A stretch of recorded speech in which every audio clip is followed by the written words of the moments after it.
जय श्री कृष्णा। राधे राधे। आज हम सुनाएंगे माघ मास महात्म्य अध्याय 20 की कथा। इसमें हम आपको बताएंगे तीर्थ क्षेत्रों में स्नान से प्राप्त पुण्य और लाभ का वर्णन। कथा शुरू करने से पहले हम आपको बसंत पंचमी की पूजा विधि के बारे में बताएंगे।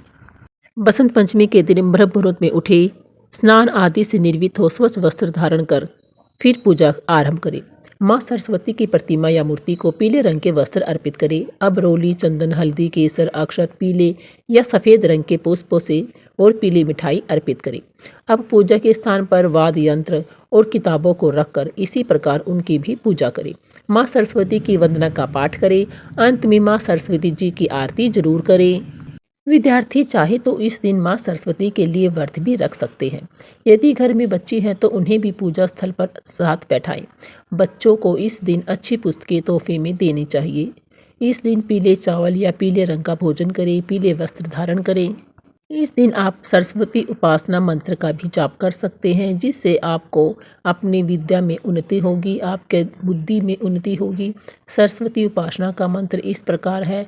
अगर कोई मंत्र आता हो तो आप उससे भी उपासना कर सकते हैं। अगर नहीं आता हो तो महासरस्वती का सबसे सरल मंत्र है महासरस्वती नमो नमः।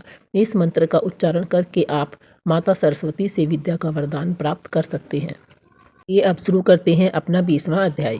अध्याय में लोमस ऋषि ने पुण्य नक्षत्रों में स्नान के लाभ का वर्णन बताया है। हमने 19वें अध्याय में बताया था कि कैसे गंधर्व कन्याओं ने जब ब्राह्मण पुत्र को देखा तो वो उस पर मोहित हो जाती है और उसको आगे विवाह का प्रस्ताव रखती है। ब्रह्मचार्य व्रत धारण करने वाला वह ब्राह्मण कहता है कि मुझे ब्रह्मचार्य व्रत का पालन करना है।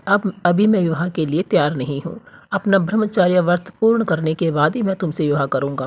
मगर गंधर्व कन्याओं की उत्तेजनाजनक कार्यों के कारण ब्राह्मण पुत्र गंधर्व कन्याओं को श्राप दे देता है और फिर गंधर्व कन्याएं भी ब्राह्मण पुत्र को श्राप दे देती हैं। इस प्रकार वे पिशाचनी बन जाते हैं और वहीं पर भटकने लगते हैं।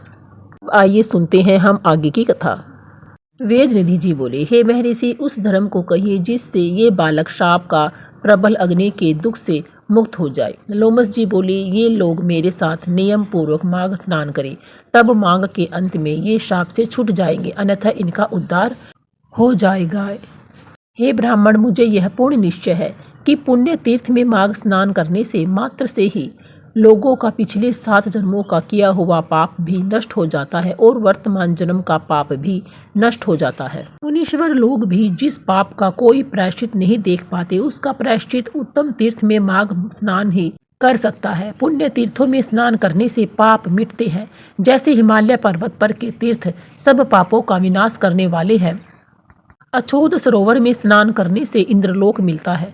बद्रिकाश्रम में माघ स्नान करने से मोक्ष मिलता है। नर्मदा स्नान सब कामनाओं को देने वाला, पाप तथा दुखों को दूर करने वाला एवं रुद्र लोक प्रदान करने वाला है। यमुना में माघ स्नान सब पाप नष्ट कर सूर्य लोक प्रदान करने वाला है। सरस्वती नदी में स्नान करने वाला सब पाप नष्ट कर ब्रह्मलोक को प्राप्त करने वाला है। हे द्विजवर, विशाला नदी में माघ स्नान का परम फल होता है। यह पाप रूपी ईंधन को दावानल के समान है और गर्भवास के पापों को नष्ट करता है। गंगा जी में माघ स्नान करने से विष्णु लोक की प्राप्ति होनी बिल्कुल निश्चित है। सरयू, गंडकी, सिंधु, चंद्रभागा, कौशिकी, ताप्ती, गोदावरी, भीमा, पयोषणी, कृष्णावेदी, कावेरी, तुंगभद्रा आदि एवं समुद्र में गिरने वाली अन्य नदियों में माघ महीने में स्नान करने से लोग निष्पाप होकर स्वर्ग में जाते हैं। नैमिषारण्य में स्नान करने से विष्णु भगवान के स्वरूपा, पुष्कर में ब्रह्मा का सामीप्य तथा कुरुक्षेत्र में माघ महीने में स्नान करने से इंद्रलोक प्राप्त होता है। देव सरोवर में माघ मास में स्नान करने से योग सिद्धि का फल प्राप्त होता है। मकर के सूर्य में प्रभाव तीर्थ में स्नान करने से रुद्रगण होता है। ये विप्रवर पृथुदक में स्नान करने से वैष्णव पद की और देवकी में माघ स्नान करने से मनुष्य देव शरीर प्राप्त करता है। हे ब्राह्मण, गोमती में माघ स्नान करने से पुनर्जन्म नहीं होता। हेमकूट, महाकाल, ओमकारेश्वर, अमरकंटक, नीलकंठ और अवरुद्ध में स्नान करने से रुद्रलोक के ऐश्वर्य को प्राप्त होते हैं। हे ब्राह्मण, मकर की संक्रांति के सूर्य में मनुष्य चाहे जिस नदी में स्नान करे उसकी सब इच्छा पूर्ण होती है। हे द्विजवर, याग में माघ स्नान बड़े भाग्य से प्राप्त होता है।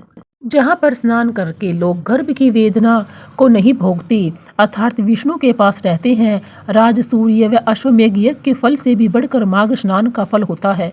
ऐतव संपूर्ण पापों को सहज में नष्ट करने वाला उस प्रयाग स्नान को क्यों न किया जाए। इस प्रकार माघ मास कथा 20वां अध्याय यहीं पर समाप्त होता है। आगे कथा हम अगले अध्याय में बताएंगे। बोलिए राधे राधे, कृष्णा कृष्णा। अच्छी लगी है तो प्लीज़ हमें लाइक करें, शेयर करें, सब्सक्राइब जरूर करें।